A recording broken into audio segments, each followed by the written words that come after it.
For today's episode, may nabili akong baga at laman ng baboy sa Pangpang Public Market. Tara, pasarapin natin to. Bale, pagdating ko sa bahay, ay dali-dali ko itong tinanggal sa plastic para ugasan ng paulit-ulit hanggang sa luminaw ang tubig. Salamat sa mga bagong viewers at followers dyan. Welcome na welcome po kayo dito. At kung wala kang maisip na lulutuin ngayong araw, tapusin mo itong bidyong to. Ituturo ko sa inyo step by step. Bale, pagkatapos ko silang ugasan, mga kasolid, tatantarin ko sila ng pinong-pino pero unahin ko muna yung baga. Shoutout kay Inan Lorenza ng Bayambang, Pangasinan at si Jen Agalam ng Giginto, Bulacan. Maraming salamat po sa panonood. At after kung tadtarin yung baga ng baboy, mga kasolid, isusunod ko naman tadtarin yung laman. At siguro may idea na kayo sa recipe ngayon, mga kasolid, pwedeng pakicomment naman. At shoutout nga rin pala sa ating mga bayaning OFW, mag-ingat po kayo lahat dyan. At after kung matadtad yung laman at baga ng baboy, mga kasolid, magsasangkot siya na ako. Bale, naggisa lang ako ng bawang at sibuyas at halu-haluin hanggang sa lumabas ang aroma. At sunod ko nang ilagay yung baga at laman at sasangkapan ng pamintang durog. At halu-haluin ko lang to, mga kasolid, hanggang sa mag-iba ang kulay. At yan, pagkalipas ng ilang minuto, pwede na to, sasangkapan ko naman ito ng tansya-tansyang patis at lalagyan ko ito ng suka. At take note lang, mga kasolid, wag mo nang haluin to sa loob ng 5 minuto pagkalagay ng suka.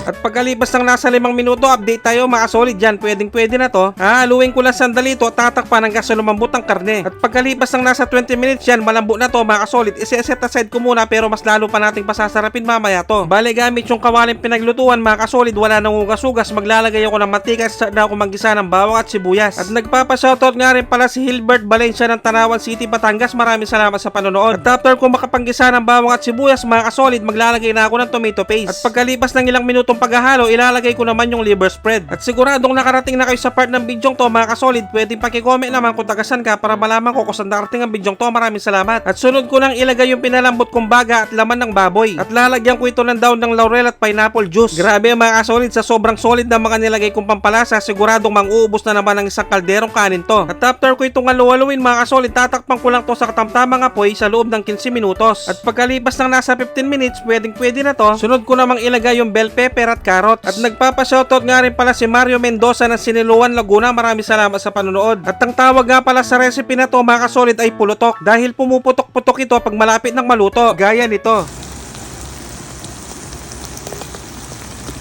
At dahil luto na ang aking nilutong bopis o pulutok, ang magandang gawin dito sa kawali na to, lalagyan ng kaning lamig. Yun no, dahil nandito ang lasa. At syempre, dito na tayo sa pinaka-exciting part, ang tikiman time. Grabe, amoy pa lang, ulam na, kain po tayo.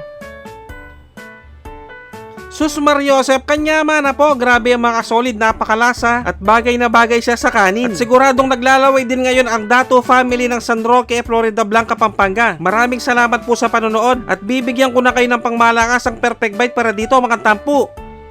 Taksya po na, kalasa ng kalasa. At kung tiyempong hating gabi nyo na ba napanood to, mga kasolid, mag-automatic pansit kanto na lang kayo, mga bossing. Dapat yung spicy At kung umabot naman kayo sa part ng bidyong to, mga kasolid, congratulations sa inyo dahil marunong na kayo magluto ng bopis or pulutok. Maraming salamat sa mga walang sawang sumusuporta at sumusubaybay sa aking mga video. At sa mga walang sawang nagsishare, maraming salamat, napakasolid nyo. Sobrang na-appreciate ko kayong lahat. Maraming salamat sa panonood. Basta Kapampangan, manyaman!